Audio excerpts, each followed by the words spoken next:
Hello, everybody. Welcome to another episode of the Thriving Adoptees podcast. Today, I'm delighted to be joined by Jean Provance. Thank you very much for making time for us today, Jean. Yeah, thank you so much for having me. I'm excited. Yeah, and so Jean has got COVID at the moment, listeners. Yeah, I do.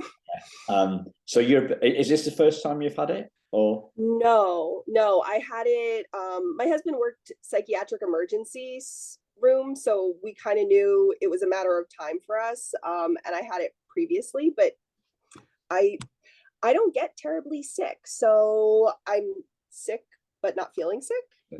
Yeah, but quarantining to not make anybody else sick. No, good on you.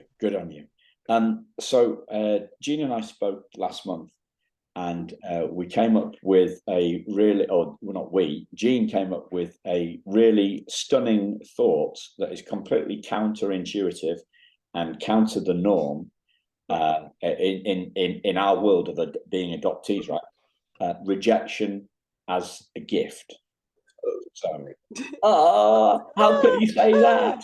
Right, and it isn't like I didn't create it. I heard another therapist talking about it in the context of play therapy. So, and I would credit Lisa Dion with like the initial thing, but she was not talking about adoption in her podcast. It was a play therapy context, but I was like, this rocked my world as an adoptee, where we hear about let's reframe rejection.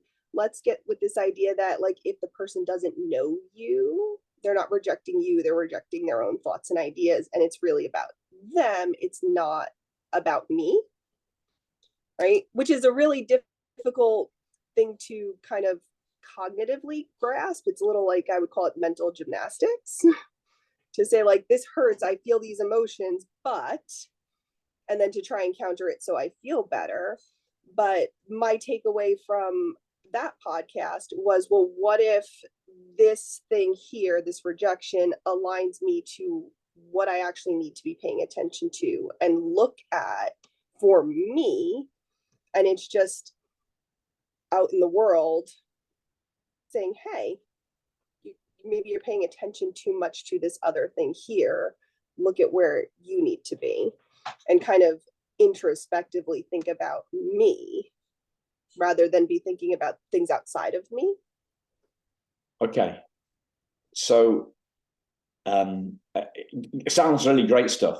Take me through. Let's take us through the context, because this was to do with your career stuff, and then we'll go into Yes. So I have, since going into graduate school, right? And I started out as a visual arts major. My undergraduate studies were in visual arts and psychology. And I moved into the master's in social work. And it was always, I don't want to spend my career working for other people. I want to be independent and have that control over my thing. And it was okay, so how do I get from where I am to where I need to be, and what can I use as a stepping stone? So I had this idea of working part-time in a school, and I was like, oh, that'll be the stepping stone. I need a stepping stone to go from working a job for another person, doing something part-time, so I can take space and build this other thing, so I don't have to jump and take an enormous risk, because I've got mouths to feed, bills to pay, so on and so forth. And I got this idea of, oh, wow, this is a private school. They're looking for a social worker. And what they're really saying in the context of that is, we want a wellness program. So I got attached to this idea of creating a wellness program and creating something, right? Because art people make stuff. And I interviewed with them. We had multiple conversations back and forth. They made me an offer. I accepted the offer. And later the same day, they called me back and said, you know what, we're not ready. And basically took the offer off the table. And I had already started thinking of how do I do this wellness program? I have this range of kids and ages. And I had already started making, in preparation for that, with this idea that it would let me step into having my own company. So lots of tears and boohooing right? Because I got attached to this idea of something I wanted to do, but not something I needed. And in the midst of that, heard this other podcast and was kind of like, okay, so I feel this deep sad. I need to be sad and cry. I did a lot of crying, right?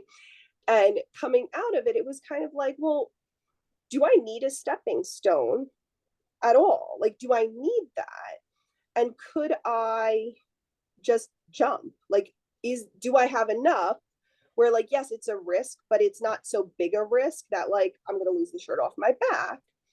And coincidentally, I had someone who had, like, through friends of friends, an empty office where they were like, listen, I'm not making anything on this space. Why don't you come share this office space with me? Where I was like, oh my gosh, this is what I needed. I needed something to get started in my own practice. And so, like, I thought I needed a stepping stone, but I didn't, right? And I opened the LLC last October. So I'm actually almost coming up to like a year of having my own business, and it's working, right? And then there's this part of me that's kind of shocked that it's working. But like looking back at it, that like, yes, we want you, no, we don't, is what led me to, wait, I didn't need this thing. I thought I did. I thought I wanted it, but I did not need it. And maybe it would not have led me to being able to really fully give what I need to make my practice successful the way that it's becoming, right? It's a baby, it's growing, it's doing its thing, but like, I did not need this thing that I had gotten attached to, this idea that, oh, I need a stepping stone, right? Because that felt safer. Like I thought, oh, this is the safest way to do this, right? But if I don't take any risk, there's no growth, right? We kind of know that. So, okay, like, can I take a risk that's calculated enough for my comfort and still let it be leaps towards that growth? Okay, well, I learned something really, really valuable, right? And it, as an adoptee, like them saying like, yes, you, then no, we're not ready, right? And I did talk with them after to say like, is this me specifically? And they were like, no, we're not hiring anybody. This organization isn't ready for this position, which like, okay, that's great to know logically, but it didn't feel better. It still felt deeply personal. Is that with me on it? But it kind of touches, because it touches all of that underlying adopteeness of me. What's wrong with me personally? And it's not personal. That was absolutely not personal. And it really did in there point me back to like, hey, you have this goal. This is what you wanted. Like all along, you've never deviated from that. So why are you going out in left field? Right. So it did kind of realign me to like being true to myself in a way. So like, do I like what happened? Not particularly. But I'm also grateful I had this experience because I have this other level of clarity to pursue this thing that like my goal there has not wavered, right? That is true to me. So let's break this down. So the first thing is logically you knew it wasn't personal. You knew it was personal, but emotionally you took it personally. It felt that way. So what is there a word for this? Is it cognitive dissonance? Or is that? Well, it is dissonant, right? Like the thought process, right? Because I'm combating this outside source is saying, no, it is not you. And my brain's going, I did something wrong. It's about me. But I have no real actual like world evidence that it was me personally, right? I can point to, I don't know who else they interviewed, how many, who they were really like, oh, no way, this person doesn't fit, right? And I can say they pursued multiple conversations with me. They did like the package of Jean and my skill set, right? And we addressed like concerns of, oh, you have this skill set, but you didn't work in a school. how do you translate what you do to there? Like, right. And answering those questions. So I managed to kind of pass all those tests. So what's the evidence when this person is very specifically saying, no, it wasn't personal, that I'm still taking it personal? That's the thing that's in me, right? I'm holding a belief that there was something about me, right? And the job I do, I'm going, oh, this is old stuff, right? And why am I holding on to it's me personally? Because that hurts compared to like, oh, we hired no one. Well, that hurts a lot less. So there's two, it seems to me, and please, this is just my opinion. There's two gifts here. So there's gift one is you've been able to take another look at this this rejection thing and bring it back up into the daylight and have another look at it to weaken that belief, should we say? There's distancing from it, right? Distancing. And okay. Yeah, like there's a like an emotional distance from like the actual moment of that event and being in the emotion. So like for me, like that summer when I was doing a lot of crying, right? And I tried to be very like, I'm going to work, things are okay, I'm gonna go take a shower and cry. I'm gonna go up early in the morning and get my cry out. Because historically, if we look at like an adopted person having to tend to others' feelings, it was also like this first time where I'm like, okay, these are my feelings. I really actually am okay feeling them and letting them out. And I am okay. I am sad. I am crying, but I am okay to sit in this sadness and just let it occur and allow it to cry out chemically and know that I'm going to be okay. The crying's not going to kill me. I can function at work. I can take care of my kids and meet their needs. And I have time for me to just exist in this sadness and allow it to pass in a more natural way instead of kind of like, I'm going to suck it up and I'm fine kind of way. So there are multiple things that like, and I hate to be like over positive about things and like, because I don't want to minimize, like it hurt really bad, but I'm okay that it hurt and I'm okay coming out of it. So this was, how long did this go on for? You said the summer. So no, it was last summer, right? Summer. So last summer, I want to say that was right after the end of the school year. So mid-June, we had a vacation where like, oh, vacation mode hits. I'm not thinking about anything other than having, some watermelon and summer treats. And coming back, it was like, okay, I'm going to cry a little bit more, cry. And now what am I going to do for me? Like, where am I? Because I still had my job. I hadn't quit my job. I still haven't quit my job that I work for somebody for, right? Because I do enjoy what I do. Like, I love doing in-home with children and families and seeing them like this is where they are. This is their home, right? And it's a very different work than working in an office. I love that. I don't know that I'll ever give that up because I love the work, right? And I love seeing the change like in this very natural setting.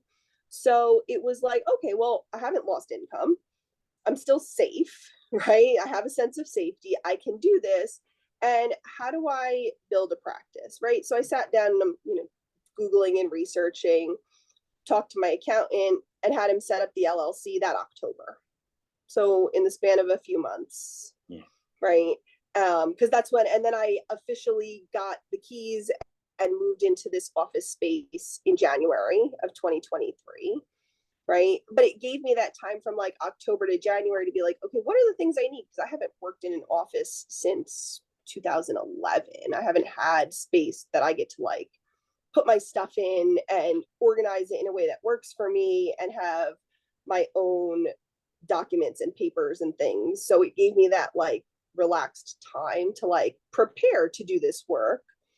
And, thereafter, I feel like one or two good referral sources has sustained this very positive growth for me, right? And it's not just like adoption is where I've specialized. I specialized in trauma and play therapy, primarily because during the pandemic, when everything was shut down, I realized I can do these trainings I've dreamed of without spending the expense of travel and accommodations and income loss.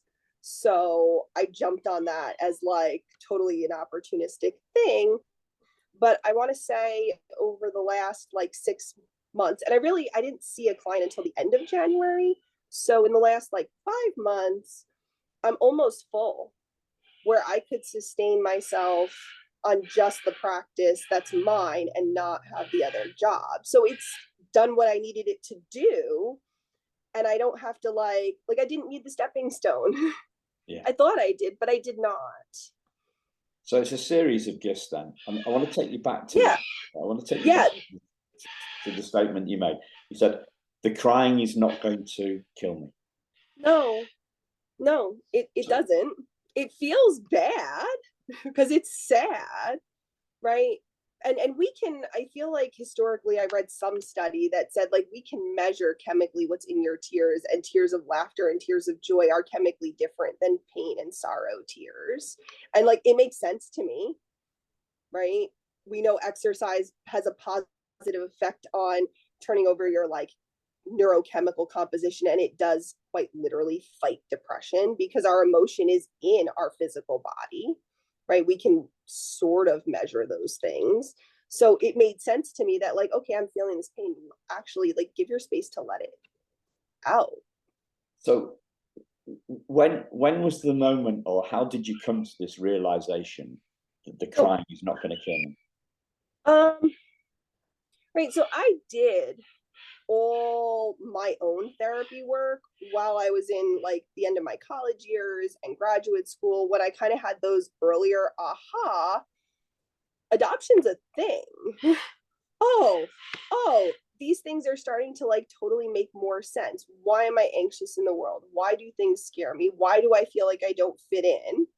Right? Because there's that sense of like I'm somehow different. And up until I like heard it in a course that adoption is traumatic, like it didn't click somehow, because we don't, I mean, and society wide everybody talks about it as like it's a win for everybody, and sort of minimizes or erases the painful stuff of it. So in that, exploring that and doing the therapy work, it was like you're this stoic person, but you're holding it all in, and no, you're not going to feel good that way, right? So like having like a therapist to do therapy work with, and giving myself permission that like it is not weakness to cry, which doesn't sound like a very like female coded kind of thing. We tell boys suck it up, don't cry, but I absolutely had that mentality. So like coming years later, it was like there's these therapies I did that like planted these seeds where it was like, oh wow, that thing that was so true. Like it's true in this moment. I'm not going to die from crying. I don't have to feel embarrassed about it. I can take the space I need. And at the end of the day, like here I am, I'm still okay in the grand scheme of things. Because in the Western world, we do seem to, as a culture, have become what a mentor of mine calls emotophobic, right? So we're very afraid of negative emotions. So for me, yeah, I used to worry about worrying, right? And yeah, then worry about worrying about worrying. And right. then I become a moron. Yeah. And then it's bigger and bigger and bigger, right? And there's also this idea that like it's negative, right? Like if I'm worried about something, we have this assumption it's a negative thing, right? But that's also my body's warning system of potential danger. The real issue is if I'm dialed up where I'm always on high alert, it gets very hard to distinguish what I believe is dangerous and what truly is out in the world danger. Fear is like a response to that. So like overall, we're like biologically designed to have a fear response, and we don't want to completely erase it, right? And I kind of liken it to like, the motion lights that go off at night, right? I want my motion detector to go off if somebody is climbing in my window. I don't want it to go off if it is a moth that flew by, right? Or a leaf that blew in the wind, but I do want it to be turned on. I do want to have an alert system that I can trust intuitively, right? So like we label very black and white, it's a good feeling or it's a bad feeling. And I think it's much more a spectrum of like, well, fear can be a good thing. It can be our call to action. It can be the thing that jumpstarts us into something that is necessary. But if we're constantly in a high alert, highly activated fear state, are we functioning and does it feel okay? Probably not, which is where it's like it's impacting us. So yeah, I would say that that for that person is where the problem is, right? But it's all an attempt to cope and get by. And if I'm doing something to cope and get by, that's good, even if society is saying like, hey, that's a negative, unhealthy method.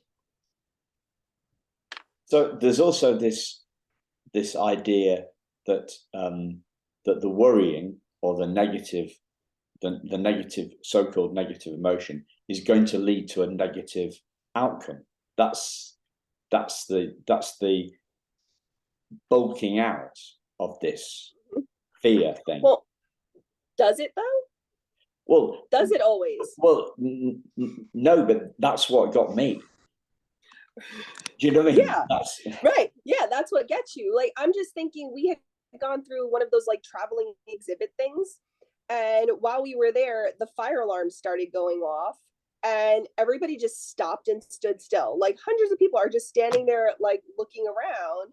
Right. And now I'm like, I looked around really quick and I looked at the people and I'm like, I don't have a map. I don't know if I'm closer to the entrance or the exit to go out. And if the fire alarm is going off and they're not saying this is just a drill, everybody remain calm, something's actually going on. So my next immediate look was, oh, look, there's an emergency exit. And who was I with? We propped the doors open and we were like, everybody out. And we just started walking, no idea where we were, but followed that emergency exit. And the next thing you know, we're outside the building and everybody just followed us. Like we knew what we were doing. Right. So like in that, like, oh crap, oh crap, oh crap, I don't want to die in a fire. Right. The actionable point was the thing that like, yeah, we needed to go out of the building and somebody needed to take action. So there was enough wherewithal cognitively to go. And it was one of those like, oh, somebody burnt popcorn in the microwave, set off the alarms, the fire department is coming, but nothing's on fire and nothing bad happened. But the end result afterwards was like, wow, everybody followed me. What? What? And then it's this thought of like, well, what if I wasn't there? Who else was going to take that action and go through the emergency exit? Hello, that's what it's for. But nobody was doing anything. No. So maybe that, right? And it was one of those like, am I 10 out of 10 anxiety, hyperventilating, and panicking?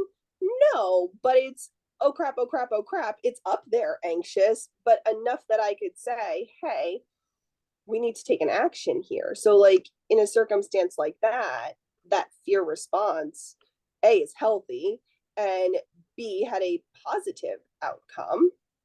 Can it have negative? Of course it can go the other way, right? If I missed, an overhead whatever, and we weren't supposed to do that, like, sure, somebody's going to come and talk to me, I suppose. Yeah. But it's reasonable, I think. Yeah. So it's about it's about the action in the moment rather than the feeling and your wisdom, the wisdom arriving just in time. You look around yourself, you see the exit, you go for the exit, you go for safety. Yeah. Yeah. Right. So could it be that this drive is driving you to what is safe? Sure. The question I think in that is, can I trust my gut? Am I too sensitive where I'm seeking safety and I didn't need to? Right. So if I hear a loud bang and I'm already running out the door, did I just run away from dishes that fell in my kitchen? Oops. Right. It's too much. And if I'm always immediately running, I don't know what I need to actually like get away from, like where the safety really is, which is, I think, what like therapy is helping people to do is recognize fear and anxiety is very natural and normal. And if it's too much and I can't function, I need help. But that doesn't mean I am in any way broken or that there's something wrong with me, right? I don't see broken, crazy people. I see people that are looking for help, and they have done every single thing to cope and survive and get by. And we're looking to do something different to make it better for them. So there's the sense then that as we've become worried about these so-called negative emotions, we've believed that the negative emotions are part of us and are a signal that there's something wrong with us. So my brain just went to like think three things at once. Yeah. Right. And I feel like, the first thought that occurred to me is we spend a lot of time thinking about what other people think about us and worrying about how we're perceived by others, which drives us in a certain way. And then I kind of jumped back to you're like, I'm afraid of being afraid, and then I'm afraid of being more afraid, and it growing exponentially. And then the third thought my brain jumped to was historically, if we're going way, way, way back to more primitive, living, right, before we've like industrialized and colonialized pretty much everything, if I was afraid, chances are I had to like run away from a predator. And in this modern world, I'm getting afraid, but I'm like sitting in an office, I'm sitting with colleagues, and there's no actual like physiological running. But the way we develop hasn't changed in terms of like our physiological, hardwired biological development. So there's kind of this like perfect storm of stuff sort of stoking and fueling what we're seeing in people. Okay, so if you call that like, let's just call it primitive.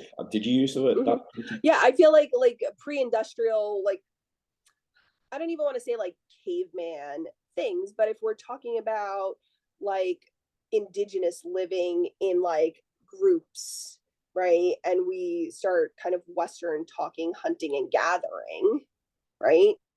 I don't want to be eaten by a bear or a mountain lion. Yeah. And I am on alert to protect my being physiologically is very different than I'm typing away, protecting myself from my boss saying I'm not productive enough and getting fired from my job. Okay. Right? Internally, physiologically, same fear response, very different things we need to manage in the world. So here's my little theory that I've come up with just in the moment, right? Mm-hmm. So what if we as adoptees are putting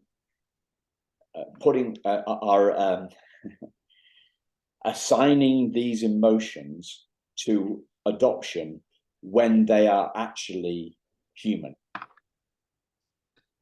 you see what I mean? So we say, we've got a story running in our heads, mm-hmm. right? That we feel unsafe in company, for example. We feel unsafe, and we ascribe that feeling to an adoption thing when actually mm-hmm. it's a human thing. Well, it is a human thing, right? And it is, I would even go larger to say this is like an animal kingdom thing, because we know about what happens if we remove baby mammals from their mothers, right? We know what happens in mice and rats and dogs and puppies and kitties. And there's a set time of you can't do this before this point, right? So I would say, yes, we are magnifying very normal human emotion under this extraordinary experience of being removed, right? And if we're getting into like the psychological theory stuff behind it, Mom and baby at birth are a unit. The baby does not know it's separate. And so to remove the baby from the mother is loss of mother, but is also self-loss. And it is all, right, in that infant adoption context, pre-verbal implicit experience. So cellularly, my body knows it and remembers it, but I do not have explicit language to describe it. So yeah, we're taking the normal stuff and magnifying it and then seeing the results of everybody saying like, it's perfectly happy. It's a win-win. Baby got a family, mom got to move on with her life, adoptive parents got their child. And we're kind of obscuring that, like, well, yeah, okay, that's fine. And you are totally free to feel like you're okay and that you didn't have any major responses in your world, right? Like, not every adoptee comes to therapy. Not every adoptee is not okay in the world, right? But that also, like, one doesn't take away the other, because there are adoptees saying like, no, this hurt me. No, I do have more anxiety. No, I am, there is more, right, in my experience. So I think it's one of those, like, it takes like some care to really individually allow someone to explore what they think their need is and what's happening for them. And I think having the language to describe, like, well, hey, adoption had a big impact on me. And if I always thought somebody's out to get me and take me away from the family that I'm growing up with that I know, that's a recipe for even more anxiety than what might have naturally existed.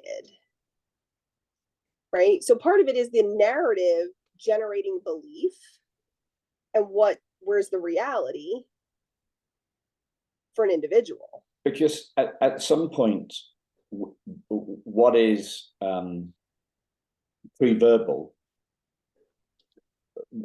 what is pre-verbal becomes into a belief, transitions to a belief that we're aware of, right? And we have words for it. So, right, yeah, you've seen like the children's books of like, tell me an adoption story and things like of that nature, right? So pre-verbal stuff is the stuff like it happened in infancy. Like, we all know we were born, right? Somehow. Do I remember being born? No, I know it happened. And I have a story around what the adults are saying. This is how this happened. And I have memory of that story, which gives me like the explicit language to talk about, like, I was born, the adults signed paperwork, and I was left in the hospital until I was picked up and brought to my adoptive family. I know that it happened as best I can know, right? There's no reason that they lied to me. I don't disbelieve that that happened. And from that, put together, like, hey, wait a minute. It makes a lot of sense when you start taking this narrative and the best theories we have, overlaying them together to say, wait a minute, like, baby Jean did not know she was separate from mom. There's loss there. Well, now it starts to make sense why I have this sense of not fitting in anywhere, why it doesn't feel right. Like, there's a visceral physiological sense of like, I'm just different. I don't know what's wrong. Something's wrong with me, right? And then we get that belief of something's wrong with me. I don't fit in, right? And I totally remember like sitting in, maybe it was like 4th or 5th grade, in like a health textbook and like checking off the things of like hairs brushed, deodorants on, acne treatment, you know, and being like, well, what are the things making me different? Like, and I had this idea of like, oh, I need to like shine my shoes to make them like less scuffed, and then I look like everybody else, and it, right? And I was trying to find the thing that this is the thing I can point to that made me different because I feel different. I know I'm different. What is that thing? Right? So there's that somewhere in there, that visceral response that nowhere along the way did people put together like, hey, you have this thought, right? Because you have this sense something's off and you have this anxiety. And then it's like, well, yeah, this stuff happened. And here, if we follow the theory, it makes different. And then it's like, oh, wow, a lot of this stuff starts to make sense. And now I feel like it makes sense, right? And I have that counter balance where like, okay, I've had this feeling for so long, right? And how do I figure out like, what am I actually doing in this like sense that I have of like, I don't belong? And do I need to, right? We ascribe a lot of power to what other people think. And I think maybe for some people that's still important in adulthood, but I definitely feel like for me it was much more important during like the growing up school years of trying to blend and fit. And that's a human thing too, that. Yeah, we are social creatures. We don't exist as like solitary things as like a general thing. I mean, I'm sure we could find stories of people that live in complete isolation and that's their preference maybe, but like in general, we are a social species and desire connection and desire consistency and familiar. So taking a step back a bit, because I'm a simple guy, and you're running through this stuff really eloquently, and clearly got a hell of a brain on you. Oh, thank you. You're welcome. It seems to me at some point that the feeling becomes a belief, right? The feeling becomes a belief. The feeling of loss becomes a belief. I'm not good enough. Well, so early on, the sensation stuff is first, right? Yes. Baby feels hungry, baby starts to cry and feel emotion. And later on, as you grow up, you can say like, I'm hangry, I'm angry, hungry. My body needs nourishment, right? So we can talk about like the bottom up is the sensation, the emotion, and the cognition. And as adults, we stick to, I have this thought, it's causing this feeling, and frequently ignore the body sensation that goes with it. So you can kind of, either way you're looking top or bottom down, the process is the sensation, the emotion, and the thoughts run together kind of concurrently, right? So if I have this like physiological tension, like muscle tension, and it feels bad, and I then occur this thought of like, something's wrong with me, I'm different, and I'm looking at like what's different, right? There's the responses feeding that, and then we can get stuck on it, right? Because what evidence is going to prove I'm not something wrong? There's not something wrong with me, right? And just because I have the evidence, if I don't believe it to be true, I can't gaslight myself into feeling better, right? So if I can keep getting evidence to say, no, there is something wrong with me, it doesn't matter the external proof that nothing is wrong with me, that I'm not all that different, that like it falls within normal human experiences and expressions, right? So I can get stuck there, right? So if I don't believe I was lovable, right? That's a very basic one. I'm not lovable. I'm not good enough, right? I could have the best spouse in the world and the most adoring children in the world that never say, I hate you, mommy. And am I going to believe inside of me, I'm good enough, I'm lovable? Maybe not, right? And that keeps me in pain. So can you tell us about the black sneakers to bring this into?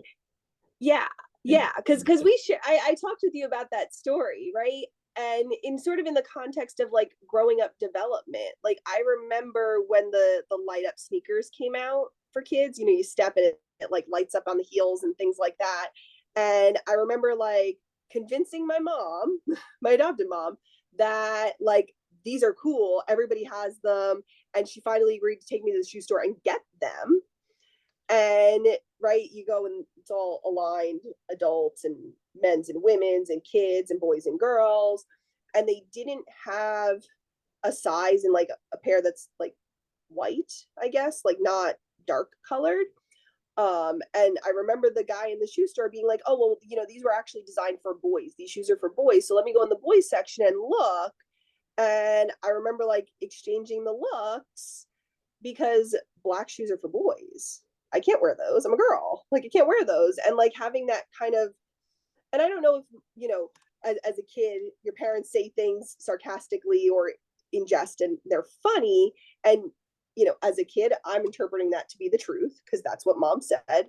White shoes, girls wear white shoes, boys wear the black dark shoes. And that's how it is. Right. And so we ended up not getting light up shoes because they're for boys. I'm not going to wear the boys' shoes. And even if nobody else knew they were boys' shoes, I knew they were boys' shoes. Right.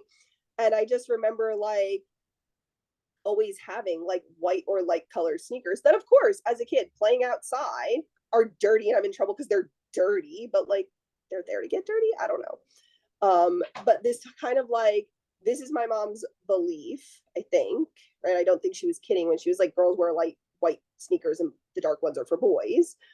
And coming into like adulthood and having to go to the shoe store after I got like my first like job and like, you know, going up and down the aisles to find the size and seeing like solid black sneakers in the women's section, like, oh my God, they are making black sneakers for women, right? And I remember like picking up my like, and it was still like a flip dial cell phone at the time. So we're going back a ways and calling like, who's now my husband and being like, there's black sneakers in the women's section. Can I get them? And he's like, what are you talking about? Like, get whatever you want. And I'm like, but they're black sneakers. They're sneakers and they are black. They're boys' sneakers, but they're in the girls' section. So they started making them for girls. And he's got like zero clue what I'm talking about. Because I'm now also like really excited and talking really, really fast, not realizing he has no world context for something that like I'm thinking is true. Because that's what I grew up believing. Black sneakers are for boys and white sneakers are for girls. And like I remember like taking these sneakers like to the register, by the way, and not getting dress work shoes that day, just coming home with these black sneakers and then having this conversation of my husband being like, did you say black sneakers are only for boys and white sneakers are only for girls? And I'm like, well, no, white sneakers are for everybody, but they only make black sneakers for boys. And he's like, where did you come up? Like, who told you? Like, where did this come from? And I'm like, well, my mom said so. And he's like, that's not how it is. And I'm like, yes, it is. That's how it is. Why? Because that's how it is. Like, what do you mean, why? That's how it is. It's just the world is that way. And he's like, but that's not true. And I'm like, no, that's just how it is. Like, I know this is true. I grew up. My mom said so. It is true. Well, but why would that be true, right? And there's this back and forth because we're now challenging this like ingrained strong belief that like ultimately like I'm super glad I can wear black sneakers and not have to like wash them all the time and run them through the like washing machine to try and keep them looking nice. And it kind of was like, well, what else do you think is true? I'm like, oh, ice cream is for the summer, soup is for the winter. You can't have ice cream cake with the January birthday because it's ice cream and ice cream's for the summer. So you have regular cake or donuts. And he was like, that's only true in your house. Right. And then you have that silence of like, that's true in my house. Wait, other people do this different? Really? So what are the beliefs that you've seen in adoptees that aren't true? Or sorry, let me ask you. Let me ask you personally first, right? And then we'll broaden it out, right? So what belief changes what beliefs have you busted around or have been busted for you around? Well, around, right? Because you know those are the ones like I use as examples because like now when I've got the distance from it, it's funny now to be like, wait, for how many years you never had a soup in the summer? You didn't have ice cream in the winter? What? Right? And it's kind of an anecdote, but it points to that bigger issue of like, well, wait a minute, things could be different, right, in a different context. And it can be like, oh, wait, if I was a newborn infant, what could I possibly have done wrong? If I think something is wrong with me, what could I have done wrong? right? And they're like nothing. Like babies are just born, right? Like I didn't ask to be born. Nobody did. Like I didn't choose that. Which you could have a whole other conversation of like, do we really have choice or not? Right. So there is that like being lovable and being able to like be who I am. So like things I heard growing up, you're too sensitive. Being sensitive also makes me really, really good at my job now. And how is that like, right? And it's some of like older held beliefs by older generations, I think, of like being too sensitive. Like, what does that really mean? That I'm very attuned to other people, others' needs, and that I try to like accommodate? Like, what does that actually mean? So like now I would say like, okay, I was a very sensitive kid. And then in response to that, sucked it up and pushed all the emotion away to get by and survive, which, you know, is that good, negative, positive, healthy, unhealthy coping? Who knows, right? You can label it however you want. But like coming into adulthood, like if I can be my authentic self and discover that, right? Because we spend a lot of time searching as adoptees, like what is authentically me? Who's the me that I am based on my lived experiences?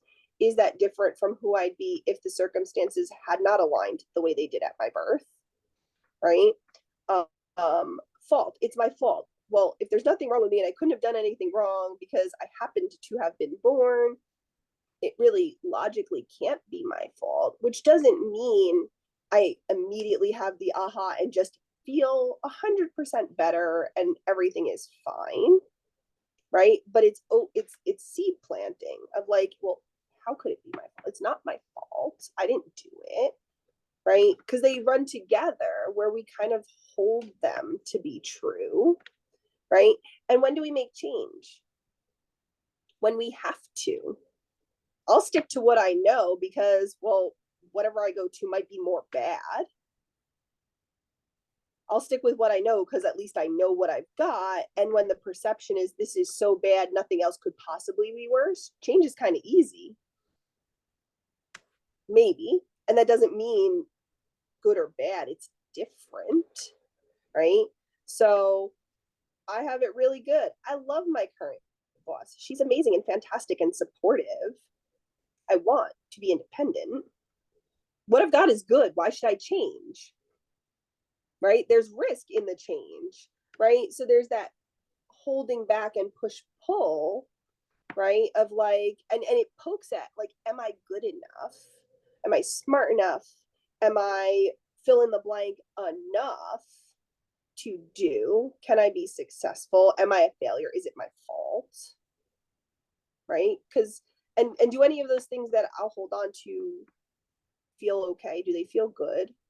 And do they align me to what I want, or does it make me feel really bad and hurt? And do I stay stuck because I'm feeling hurt? But yeah, I think like those beliefs, those early beliefs, like we think we work through things and then we have a milestone and something crops up somewhere in there, right?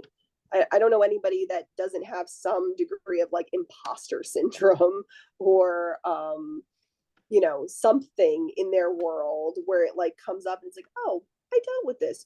I have feeling it. Okay, I can pause and examine and, you know, navigate a little bit.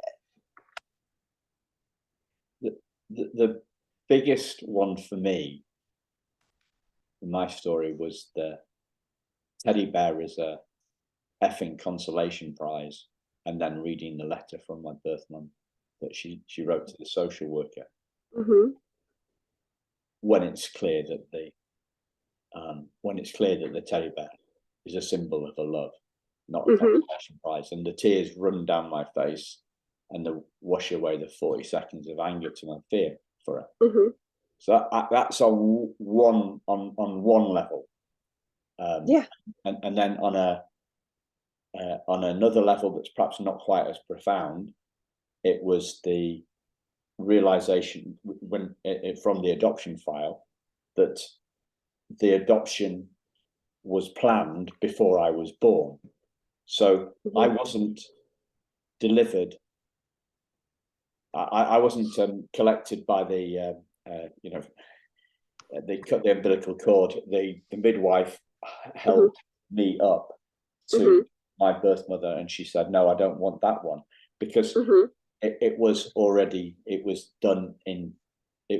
planned. Right. And if she was doing planning, right, for various definitions of planning, and she went to someone and said, "I need help for this baby," and that person turned around and said, "Well, here's how you care for this baby. You make an adoption plan, and that's going to meet all the baby's needs in the way the baby needs." Why would you do something different if that's what you're told is how you care and express your love? So, and it's, if you ever watched like an adoption story on, like, I think it was like a Discovery Health channel here, they like make this like super beautiful package of like, here is the way to care for this baby, and the baby needs more than you can give. It sets them up, right? And then is that a informed consent free will choice? I would say not so much, because there was no like, okay, hey, we're going to get you the baby box with all of the initial month, bottles, cushion, things to take care of the baby in your care. That's not what was offered. And how do you know something that no one gave you information about, right? In my house growing up, how would I know black sneakers are for anyone if I never had that information and didn't have a way to access it? That was literally the truth. So is that really a choice for her? Because if it wasn't a choice free of informed consent, then you're getting into like, it wasn't really her decision. It was, she followed instructions and was under the impression, this is how I show my love, right? And the thoughts after of like, well, we don't give away things we love, duh, doesn't compute until like somebody like, well, if you love me, how could you give me away? That doesn't make sense to me, right? But it's in complete conflict, right? And didn't you say she went out, got the bear, and went back to them with it, right? And was essentially asking permission to do that for you. Is that, and it is that caring? Is it proper? I hope it's okay. I did this, right? The context starts to make difference as you're starting to really dig at it, right? And it's easy to be angry. Anger, we're told, is powerful, right? But anger almost always sits with other feelings below. And if I have to acknowledge, she did this because she thought it was the most loving thing and thought she had nothing to give or offer, that really, really hurts. And if I acknowledge that it hurts, I then go through feeling the hurt of it. And where does it leave me? All these things I held for so long, like, it's disorienting, I would say, right? Like, my whole thing was, oh, she left me in the hospital so she could go get a college education. Why would I want to know her? Yeah. What? Right? And then to hear like, I did what I thought I could, that I thought I didn't have things to offer you, is like, okay, well, now I feel lost in my house and I don't know what to do. I don't know what to do. Right? And I did like frantically run around, right? Because I had letters that like I found, they weren't hidden, they were put away. My experience was they were hidden, right? And kind of ran around because in light of new information, I now have to repattern just thing after thing after thing in my world, right? And that's what I could muster is, I'm lost. I don't know what to do. I don't know what to do. I'm lost in my own house and I don't know who I am, right? So yeah, belief is powerful. Wow. I'm gonna have to listen back to this one again, Jean. I rocked your world. You rock my I'm world. sorry. Yeah, no, that's good. That's good. I like my world being rocked, and I hope listeners that this has rocked some things in a good way for you too. Mm-hmm. Oh yeah. Well, and I one of the things that's come up lately that I've been saying is like, well, don't tell me I can't do something, because challenge accepted. Right? Don't tell me I can't, because I'm like now in a place where I'm like, oh, well, if I want to, I'm gonna go find a way to do that. Don't tell me I can't. You don't know me to be making that comment necessarily. Which is not to say that people close to me that really do know me, that I wouldn't take their advice or sit down and like give them the space where like this is someone who really knows like me personally, to say like, oh, they may have a really good point, I should rethink this, right? I'm not above taking advice and learning and growing. But I do hope people get something from it and maybe think about things differently, and maybe it leads them to something really positive for themselves, right? Because at the end of the day, therapy is very expensive, and it's not the be all end all of professions, and not every person needs or wants therapy. Of course, I think there's a benefit. I picked it as a career. But there are plenty of like really good resources and things that just like, I was listening to a free podcast and it really shifted my perspective, and I'm so grateful that it came at the time it did. I don't know if that's just, some higher power or something. It happened to be very, very good timing. And maybe it just was what I needed in that moment. Maybe that's an important thing to consider wherever we are. So listeners, check out, as always, check out the show notes, find out what Jean's about. Mm-hmm. And thank you very much, Jean. It's been thank you for having me. I appreciate it so much. Yeah, you're a star. Thanks a lot. Thank you to listeners. We'll speak to you soon.